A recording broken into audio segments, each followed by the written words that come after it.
हे मोहन, हे वासुदेव, हे मुरलीधर, हे माधव, हे गोविंद, हे घनश्याम, हे कन्हैया, हे वृंदावन बिहारी, हे नंदलाल, हे श्री कृष्ण।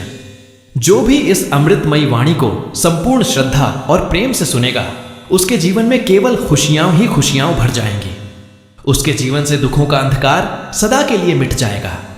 आइए भगवान श्री कृष्ण को साक्षी मानकर इस आध्यात्मिक सफर का आनंद लेते हैं। राधे राधे। बहुत समय पहले की बात है। एक विशाल नगर में एक संत रहते थे। वे संत अपनी गहरी साधना और सत्यप्रिय जीवन के लिए पूरे नगर में प्रसिद्ध थे। उनके पास रोज कई लोग अपनी समस्याएं लेकर आते। कोई धन की कमी से दुखी था, कोई परिवार के झगड़ों से, कोई रोग से पीड़ित था। संत सबको धैर्यपूर्वक सुनते और गीता का सार समझाते। एक दिन नगर का ही एक व्यापारी उनके पास आया। व्यापारी ने कहा, गुरुदेव, मैं एक प्रश्न लेकर आपके पास आया हूं। मैं हमेशा सत्य बोलता हूं, दान करता हूं, किसी का बुरा नहीं चाहता, फिर भी मेरे जीवन में कठिनाइयां कम ही नहीं होती। कभी व्यापार में घाटा, कभी बीमारियां, कभी अपने ही लोगों से धोखा। मुझे समझ नहीं आता अच्छे कर्म करने वाला भी दुख क्यों भोगता है। संत ने मुस्कुराकर कहा, बेटा, यह प्रश्न केवल तेरा नहीं है, यह हर युग का प्रश्न है।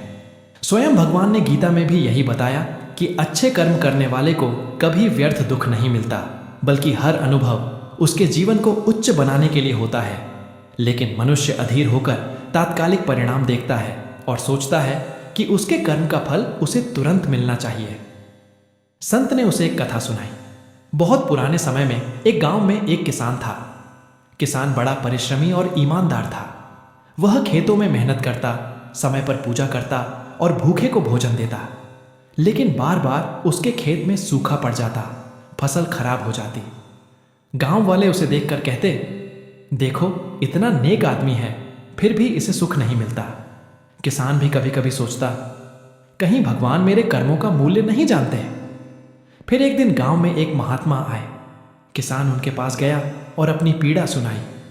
महात्मा ने कहा, बेटा, तू सोचता है कि तुझे बुरे परिणाम मिल रहे हैं, लेकिन यह केवल तेरी दृष्टि है।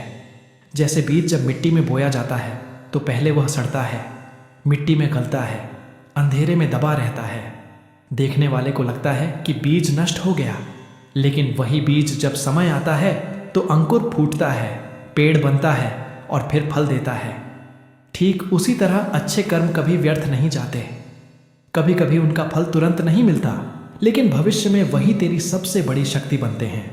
संत ने व्यापारी से कहा, जब तू किसी को भोजन देता है, दान करता है, सच्चाई निभाता है, तो उसका असर तुझे तुरंत दिखे या ना दिखे, लेकिन वह तेरा भविष्य गढ़ रहा है।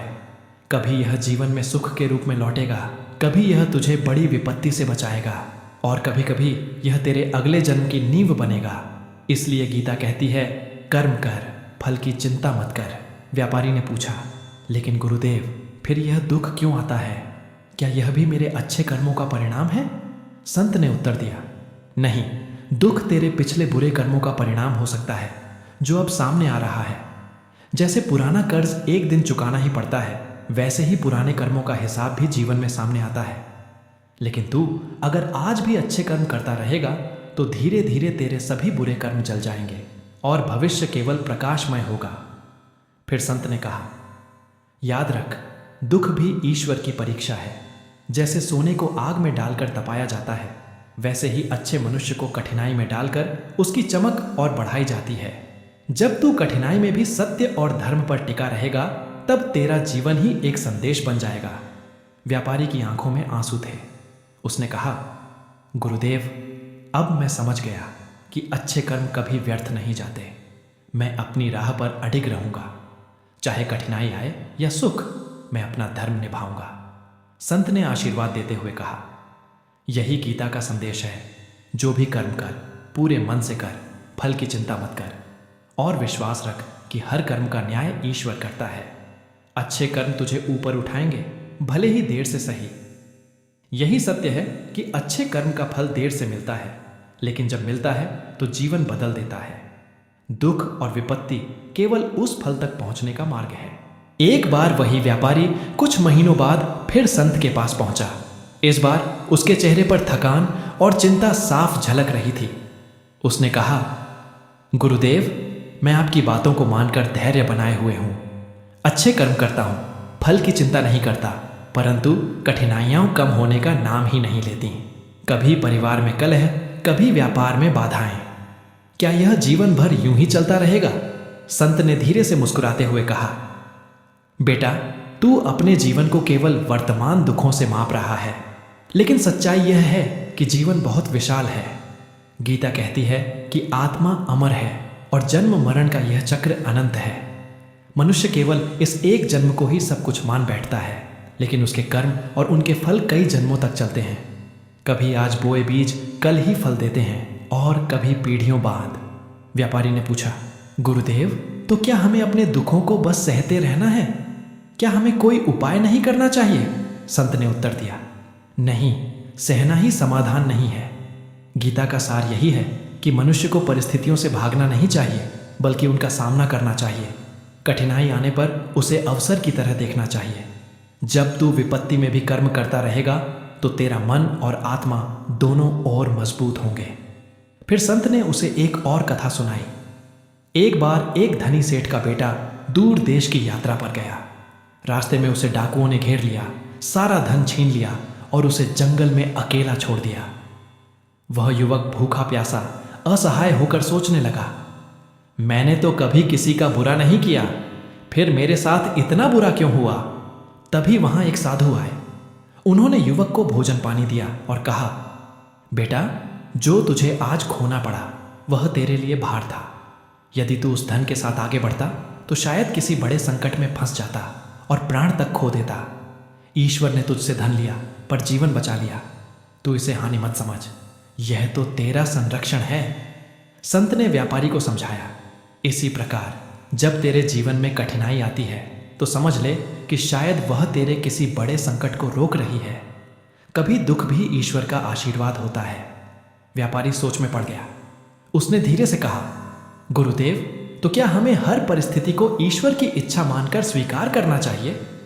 संत बोले, हां, लेकिन स्वीकार करने का अर्थ हार मानना नहीं है। गीता कहती है कि तू कर्म कर, पूरे उत्साह और विश्वास के साथ कर। परिणाम चाहे सुख हो या दुख, उसे ईश्वर का प्रसाद मानकर स्वीकार कर। यही संतुलन जीवन को सहज और शांत बनाता है। उन्होंने आगे कहा, याद रख, जब तू विपरीत परिस्थितियों में भी अपने धर्म और सत्य पर टिकता है, तभी तेरा जीवन गीता के सार को जीता है। जैसे समंदर में लहरें उठती गिरती रहती हैं, लेकिन समंदर की गहराई स्थिर रहती है, वैसे ही अच्छे इंसान का मन परिस्थितियों से ऊपर होना चाहिए। व्यापारी ने विनम्र होकर कहा, गुरुदेव, अब मैं समझ गया कि दुख और सुख तो आते जाते रहेंगे। असली महत्व तो इस बात का है कि हम कैसे स्थिर मन से अपना धर्म निभाते हैं। संत ने आशीर्वाद दिया, यही समझ गीता की आत्मा है। जब तू इसे अपने जीवन में उतार लेगा तो तू देखेगा कि परिस्थितियां बदल न भी पाए, फिर भी तेरा मन और जीवन बदल जाएगा।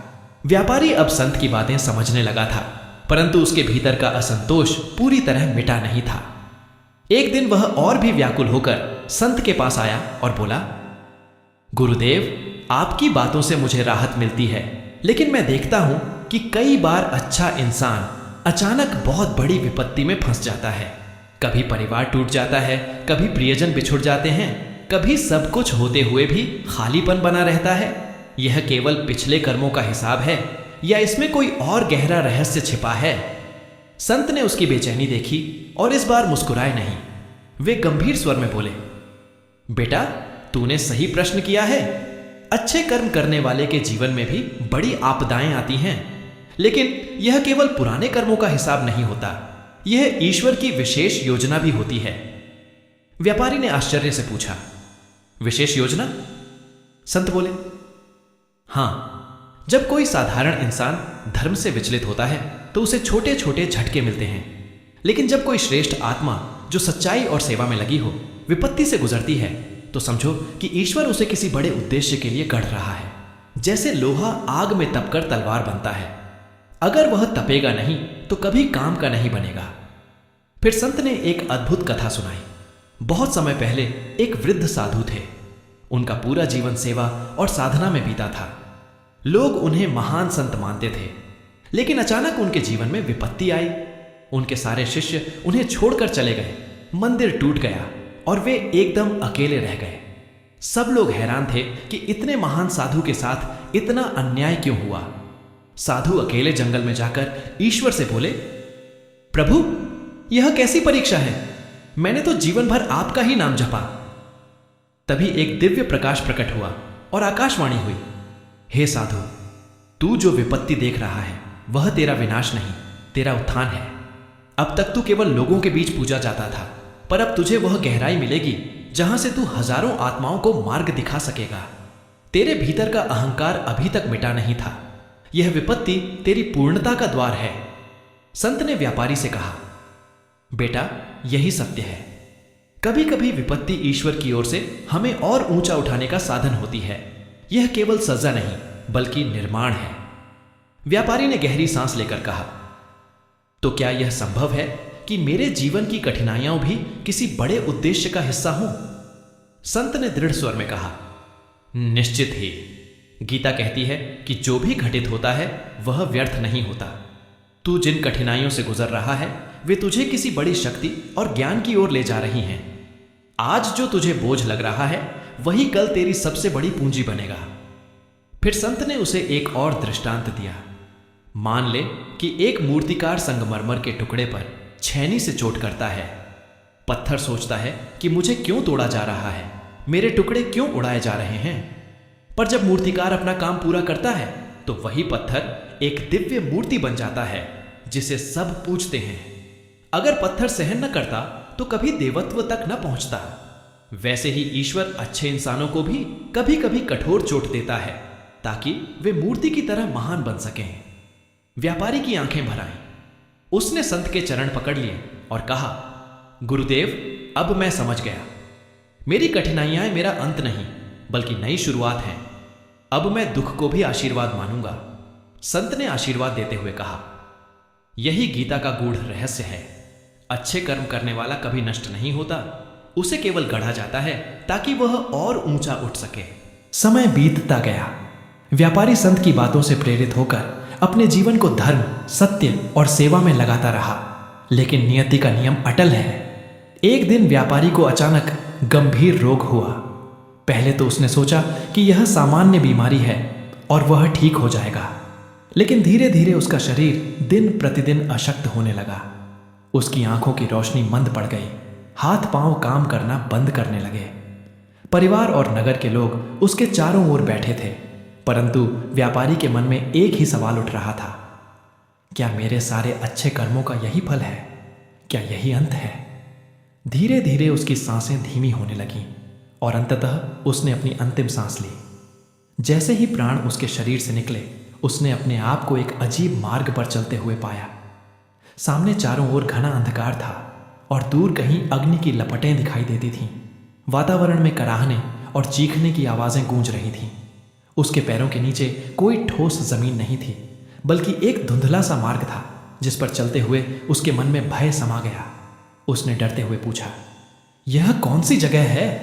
यह कैसी भयानक ध्वनियां हैं? तभी अचानक एक कठोर स्वर गूंजा, यह नरक का द्वार है। व्यापारी चौंक गया। उसका हृदय तेजी से धड़कने लगा। उसने कांपते हुए कहा, नरक? लेकिन मैंने तो सदा अच्छे कर्म किए। मैंने दान दिया, सत्य बोला, किसी का बुरा नहीं किया। फिर मुझे नरक में क्यों लाया जा रहा है? जैसे ही उसने यह कहा, उसके सामने दिव्य दूत प्रकट हुए। उनके चेहरे पर कठोरता थी, परंतु उनमें दिव्यता की झलक भी थी। वे बोले, हे जीवात्मा, तुझे यहां इसलिए लाया गया है ताकि तुझे तेरे जीवन का पूरा हिसाब दिखाया जा सके। तू सोचता है कि तूने केवल अच्छे कर्म किए, परंतु हर मनुष्य कुछ भूलें करता है, कुछ ऐसे कार्य जिनका फल चुकाना ही पड़ता है। यही ईश्वर का अटल न्याय है। व्यापारी का हृदय कांप उठा। उसने घबराकर पूछा, तो क्या मेरे सारे अच्छे कर्म व्यर्थ हो गए? क्या मैंने जो दान दिया, भूखों को भोजन कराया, जो सेवा की, उसका कोई महत्व नहीं? तभी आकाश में अचानक दिव्य प्रकाश फैल गया। चारों ओर का अंधकार हटने लगा और एक अलौकिक शांति वातावरण में भर गई। भगवान स्वयं प्रकट हुए। उनकी करुणामयी वाणी गूंजी, हे प्राण, डर मत। तेरे अच्छे कर्म व्यर्थ नहीं गए, परंतु मनुष्य का जीवन एक तराजू की तरह होता है। उसमें अच्छे और बुरे दोनों कर्मों का वजन होता है। तूने बहुत अच्छे कर्म किए, परंतु तुझसे कुछ ऐसी भूलें भी हुईं जिनका हिसाब चुकाना आवश्यक था। यही कारण है कि तुझे नरक की झलक दिखाई गई है। व्यापारी की आंखों में आंसू भर आए। उसने कांपती आवाज में कहा, प्रभु, क्या यह न्याय है? मैंने तो सदा आपका नाम लिया, लोगों की सेवा की, फिर यह दंड क्यों? भगवान मुस्कुराए। उनकी आंखों से असीम करुणा झलक रही थी। उन्होंने कहा, हे आत्मा, यह दंड नहीं, यह शिक्षा है। तूने अपने जीवन में कई बार अधीर होकर शिकायत की कि अच्छे कर्म का फल क्यों नहीं मिलता। तुझे आज दिखाया गया कि हर कर्म का हिसाब सूक्ष्मतम स्तर तक होता है। जो भी पीड़ा तुझे जीवन में मिली वह तेरे पुराने बुरे कर्मों का आरण था। तू सोचता था कि ईश्वर अन्याय करते हैं, परंतु अब देख ले, हर एक बूंद का हिसाब है। फिर भगवान ने अपनी दिव्य दृष्टि से व्यापारी को उसका पूरा जीवन दिखाया। व्यापारी ने देखा कि जब वह छोटा था तब उसने खेलते खेलते एक गरीब बच्चे का खिलौना तोड़ दिया था और उसकी रोने की आवाज़ पर ध्यान नहीं दिया। उसने देखा कि एक बार जब वह बड़ा हुआ और व्यापार करने लगा, तब अधीर होकर उसने एक नौकर पर अनुचित क्रोध किया और उसे अपमानित किया। उसने देखा कि कई बार उसके सामने गरीब लोग मदद मांगने आए, लेकिन व्यस्तता के कारण उसने उन्हें टाल दिया। ये सब छोटे छोटे क्षण उसके सामने जीवित हो उठे। व्यापारी कांप गया और बोला, प्रभु, ये तो छोटी छोटी भूलें थीं, क्या इनके लिए इतना भारी दंड? भगवान ने कहा, मनुष्य की दृष्टि से यह छोटी छोटी लगती है, परंतु कर्म का न्याय बहुत सूक्ष्म है। जैसे एक बूंद पानी भी तराजू के पलड़े को झुका सकती है, वैसे ही एक छोटा बुरा कर्म भी जीवन की धारा को बदल देता है। परंतु तू भाग्यशाली है कि तेरे भीतर भक्ति और सेवा का दीप जलता रहा। यही तेरे लिए ढाल बना। भगवान ने फिर उसे दिव्य दृष्टि दी और व्यापारी ने देखा कि जब उसने भूखों को भोजन कराया, जब उसने अपने घर में अनाथ बच्चों को पनाह दी, जब उसने सच्चाई का मार्ग चुना, वह सब पुण्य कर्म एक सुनहरी रोशनी की तरह उसके चारों ओर खड़े थे। वे उसकी रक्षा कर रहे थे। व्यापारी की आंखों से आंसू बहने लगे। उसने हाथ जोड़कर कहा, प्रभु, तो क्या मैं सदा के लिए दोषी हूं? भगवान ने करुणा भरी दृष्टि से कहा, हे आत्मा, याद रख, यह संसार एक विद्यालय है। यहां हर जन्म एक कक्षा की तरह है और हर अनुभव एक पाठ की तरह। जब तू मनुष्य रूप में जन्म लेता है तो तुझे अवसर दिया जाता है कि तू अपनी आत्मा को और शुद्ध करे, अपने कर्मों का संतुलन बनाए और अपनी चेतना को ऊंचा उठाए। तूने अपने जीवन में बहुत अच्छे कर्म किए, परंतु कुछ छोटी भूलें भी कर बैठा। यही कारण है कि तुझे नरक का द्वार दिखाया गया। यह दंड नहीं, यह शिक्षा है, ताकि तू अगली बार और सजग होकर कर्म कर सके। व्यापारी की आंखों से आंसू बहने लगे। वह बोला, प्रभु, मैं तो सोचता था कि मैंने सब ठीक किया, लेकिन अब समझ आया कि हर क्षण हर छोटा बड़ा कर्म गिना जाता है। अब मुझे स्पष्ट हो गया कि क्यों मेरे जीवन में दुख आते रहे। वे सब मेरे ही पिछले ऋण थे। भगवान मुस्कुराए और बोले, हाँ, यही सत्य है। जब तूने जीवन में संकट झेले तब तूने यह मान लिया कि अच्छे कर्म का फल बुरा ही मिलता है, परंतु वास्तव में तेरे दुख तेरे पुराने कर्मों की देन थे। तेरे अच्छे कर्म तो तुझे बचाते रहे, तुझे मार्ग दिखाते रहे। सोच, यदि तेरे भीतर दया और सेवा न होती तो तू कहाँ होता? तू पहले ही अंधकार में गिर गया होता। तेरे अच्छे कर्मों ने ही तुझे संभाला। फिर भगवान ने अपना हाथ उठाया और व्यापारी को दिव्य दृष्टि दी। व्यापारी ने देखा कि कितनी आत्माएं वहां खड़ी थीं, जो अपने जीवन में केवल भोग विलास, छल कपट और अधर्म में डूबी थीं। वे नरक की अग्नि में गिर रही थीं, चीख रही थीं और उनसे बचाने वाला कोई नहीं था। उनकी दशा देखकर व्यापारी का हृदय कांप गया। उसने देखा कि उनमें से कुछ वही लोग थे जिन पर वह कभी ईर्ष्या करता था, जिन्हें देखकर वह सोचता था कि वे अधर्म करके भी सुखी हैं। आज वही आत्माएं नरक की अग्नि में जल रही थीं। भगवान बोले, अब देख, अधर्म से मिला सुख क्षणिक होता है। वह बाहर से चमकता है पर भीतर से खोखला होता है। अंततः वही सुख विष बनकर आत्मा को नीचे गिरा देता है। और धर्म से मिला कष्ट भी क्षणिक होता है। वह बाहर से कठिन दिखता है पर भीतर से आत्मा को मजबूत करता है, ऊपर उठाता है। यही कारण है कि गीता में मैंने कहा, सुख दुख समान रखो, लाभ हानि समान रखो, विजय पराजय समान रखो। जब तू परिणाम में नहीं उलझेगा तभी तू सच्चा योगी बनेगा। व्यापारी की आत्मा अब धीरे धीरे शांत हो रही थी। उसका भय मिटने लगा। उसने फोल्डेड हैंड से कहा, प्रभु, अब मैं पूरी तरह समझ गया हूं। जीवन केवल व्यापार और दान का नाम नहीं है, बल्कि हर सांस, हर विचार, हर व्यवहार का हिसाब है। अब जब मैं फिर जन्म लूंगा तो और सजग रहूंगा। मैं यह नहीं सोचूंगा कि अच्छे कर्म का फल कब मिलेगा। मैं केवल अपना कर्तव्य करूंगा और उसे ही पूजा मानूंगा। भगवान ने उसकी ओर करुणा से देखा और कहा, यही गीता का सार है।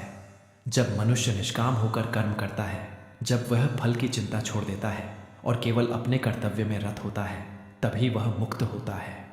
अच्छे कर्म उसका पथ प्रकाशित करते हैं और बुरे कर्म उसे सबक सिखाते हैं। दोनों ही आवश्यक हैं, क्योंकि दोनों ही आत्मा को आगे बढ़ाते हैं। फिर भगवान ने अपनी करुणामयी वाणी में आगे कहा, हे आत्मा, याद रख, अच्छे कर्म कभी नष्ट नहीं होते, बुरे कर्म कभी बिना हिसाब के नहीं छूटते। हर जन्म अवसर है, हर अनुभव शिक्षा है, हर क्षण एक चुनाव है, प्रकाश का या अंधकार का। यह कहते ही भगवान का प्रकाश चारों ओर फैल गया। नरक का द्वार धीरे धीरे गायब हो गया और उसकी जगह एक सुंदर मार्ग प्रकट हुआ। उस मार्ग पर फूल खिले हुए थे, दिव्य संगीत गूंज रहा था और वातावरण में शांति और आनंद था। व्यापारी ने आश्चर्य से देखा कि उसका मार्ग उज्जवल हो गया है। भगवान ने कहा, अब तू इस मार्ग से दिव्य लोक की ओर जाएगा। वहां तेरे पुण्य कर्म तुझे सुख देंगे। लेकिन याद रख, यह यात्रा यहीं समाप्त नहीं होती। आत्मा अमर है। जब तू पुनः जन्म लेगा तब यह शिक्षा तुझे भीतर से मार्गदर्शन देगी। तब तू और भी अधिक सजग होकर कर्म करेगा और धीरे धीरे परम सत्य तक पहुंचेगा।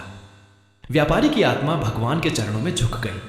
वह बोला, प्रभु, आज मेरा सबसे बड़ा संदेह मिट गया। अब मैं जान गया कि अच्छे कर्म का फल कभी व्यर्थ नहीं जाता और बुरे कर्म का फल कभी टलता नहीं है। मैं यह शिक्षा अपने अगले जन्म में लेकर जाऊंगा और कभी शिकायत नहीं करूंगा। भगवान ने करुणा से मुस्कुराते हुए कहा, यही तेरा सच्चा उत्थान है। जब मनुष्य शिकायत करना छोड़ देता है और केवल कर्म करने में रत रहता है, तभी वह सच्चा भक्त कहलाता है। यही गीता का शाश्वत संदेश है। भगवान के वचनों से व्यापारी का हृदय प्रकाशमय हो गया। उसका भय, उसकी शंका, उसका भ्रम सब मिट गया। उसके भीतर केवल शांति रह गई। वह नरक की अंधेरी झलक से मुक्त होकर दिव्य लोक की ओर बढ़ गया। इस कथा का सार यही है कि मनुष्य को कभी यह प्रश्न नहीं करना चाहिए कि अच्छे कर्म का फल क्यों नहीं मिलता। हर फल का समय होता है। जो आज नहीं दिख रहा वह कल प्रकट होगा, और जो दुख आज मिल रहा है वह पुराने आणों की चुकौती है। इसलिए हर क्षण सजग रहकर कर्म करना ही सच्चा धर्म है। जीवन एक तराजू की तरह है। अच्छे और बुरे कर्म दोनों पलड़ों पर रखे जाते हैं। जो पलड़ा भारी होगा वही आत्मा की दिशा तय करेगा। इसलिए गीता हमें यही सिखाती है कि अच्छे कर्म करते रहो, परिणाम की चिंता मत करो। यही मुक्ति का मार्ग है, यही शांति का मार्ग है, यही ईश्वर तक पहुंचने का मार्ग है। और अंत में भगवान की वही वाणी गूंजती है, हे मनुष्य, अपने कर्तव्य को पूजा मानकर कर। सुख दुख, लाभ हानि, विजय पराजय सबको समान समझ। जब तू ऐसा करेगा तभी तू सच्चा योगी बनेगा, तभी तुझे शांति और परम सत्य की प्राप्ति होगी। व्यापारी की आत्मा यह अमूल्य संदेश लेकर दिव्य लोक की ओर बढ़ गई।